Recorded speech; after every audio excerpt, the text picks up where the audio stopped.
জাপানের উত্তর পূর্বাঞ্চলে সোমবার গভীর রাতে ৭.৬ মাত্রার একটি শক্তিশালী ভূমিকম্প আঘাত হানে। এরপর সুনামি সতর্কতা জারি করা হয় এবং বাসিন্দাদের নিরাপদ স্থানে সরে যাওয়ার নির্দেশ দেওয়া হয়। জাপান আবহাওয়া সংস্থা জেএমএ জানায়, স্থানীয় সময় রাত 11:15 ভূমিকম্পটি আঘাত হানার পর জাপানের উত্তর পূর্ব উপকূলে সর্বোচ্চ 3 মিটার 10 ফুট উচ্চতার সুনামি আছড়ে পড়তে পারে। হুকাইডো, আওমোরি ও ইওয়াতে প্রদেশে সুনামি সতর্কতা জারি করা হয়। জেএমএ জানায়, বিভিন্ন বন্দরে 20 থেকে 50 সেন্টিমিটার 7 থেকে 18 ইঞ্চি উচ্চতার সুনামি ঢেউ লক্ষ্য করা গেছে।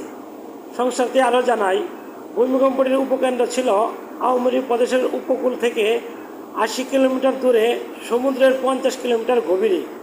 জাপানের 1.7 মাত্রার ভূমিকম্পের তীব্রতা স্কেলে আওমোরি প্রদেশে কম্পনের মাত্রা ছিল উচ্চ 6, যা এমন শক্তিশালী যে দাঁড়িয়ে থাকা বা না হামাগুড়ি দিয়ে চলাফেরা করা অসম্ভব হয়ে পড়ে।